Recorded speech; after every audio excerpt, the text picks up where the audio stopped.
Hey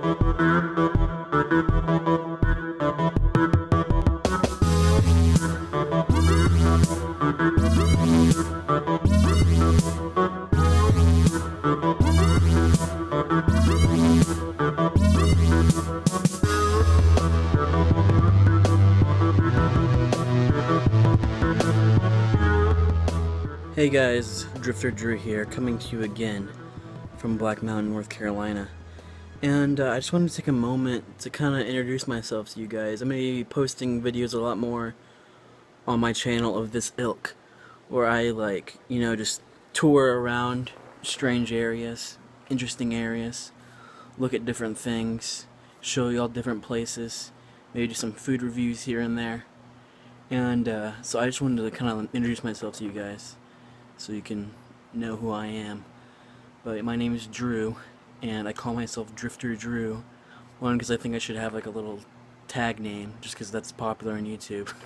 But I love to travel, and so I guess I am somewhat of a drifter. Ever since last year, I started traveling a lot, and I went to Missouri, I went to Wyoming, came back to Texas. That's where I'm originally from, Houston, Texas. And then I went to Colorado, and now I'm here in North Carolina. And I've had a job at all these places. I just go around to different seasonal jobs and just try to have different experiences at all these seasonal jobs, see different places. A lot of the seasonal jobs are in national parks, which is awesome. I've worked in the Grand Teton National Park, which is absolutely amazing, my favorite by far. I got to visit Yellowstone while I was there, and that was great. I worked in Rocky Mountain National Park, well, like right outside of it, and in Estes Park, Colorado.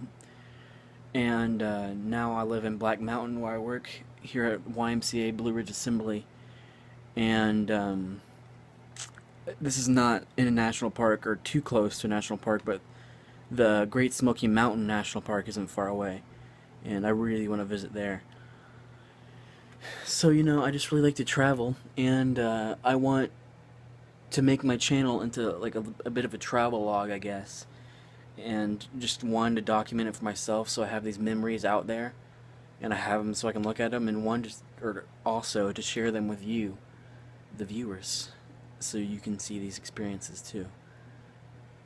Anyway, so I thought today I'd do, like I just said, I work at the YMCA Blue Ridge Assembly. I work in the dining room here. And I thought I would just show you guys around the campus. So let's do that. Okay, so first up I wanted to show you guys Eureka Hall. It's up a steep hill here. Everything on this campus is kind of on a hill. Kind of gets rigorous walking up it at times. But, so this place kind of looks like an old southern plantation. Let me show you real quick. See, look at that. Look at that. Looks very plantation-esque. I actually looked into it because I was like, this place had to have been like a real plantation. And it actually, the YMCA Blue Ridge Assembly was built in 1906. Built from the ground up, so I don't think it would have been able to be a plantation. I think it was built specifically for the YMCA. As you can see here, this place is now called Eureka Hall. And it actually used to be called Robert E. Lee Hall, after the Southern General Robert E. Lee. But it was changed 2 years ago, after over 100 years, to Eureka Hall, which actually makes a little bit more sense, because something Weatherford was his last name, fell into the YMCA, and apparently he climbed up on a tree on this property and looked out and he said, Eureka. He'd found the place he wanted, and so that is why this hall is now called Eureka Hall. You can't help but think that they probably changed the name from Robert E. Lee Hall a couple years ago, because, that stuff has been really controversial as of late, just the Civil War and everything, and people getting really mad about rebel flags and all that. So that is probably the reason they changed it, but it's just crazy that it was like that for all that time.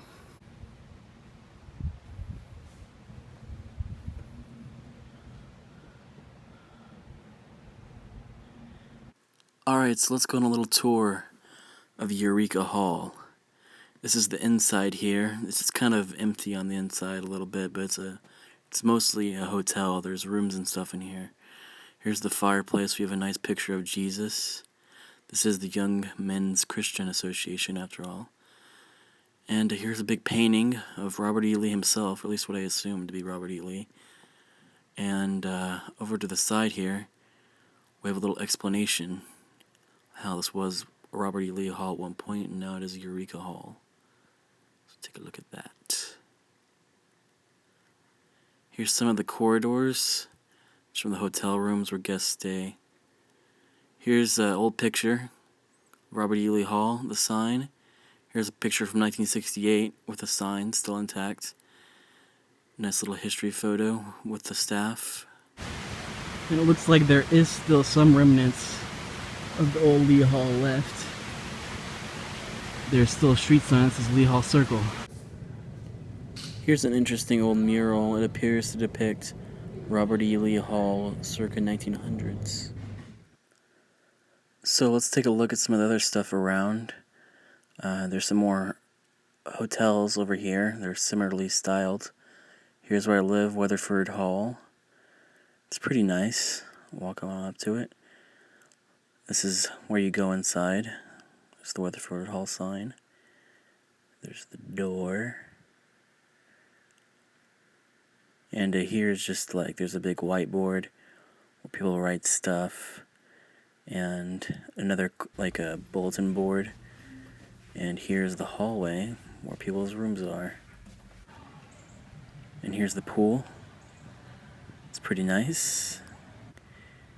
And here's the tennis court. Those are just a few of the facilities, just the ones that I can show you. This is a very large complex, like 1,000 acres or something. So it's obviously hard to get all around it by foot. But there's a lot. There's like a ropes course. There's like a playground for kids. There's like craft centers. There's a gym, which is better than the last YMCA I was at, which didn't have a gym, which is really weird. And there's just all kinds of stuff, and I'm really looking forward to being able to explore as much of it as I can. Well, thanks for coming on this tour with me, guys, and I will see you next time.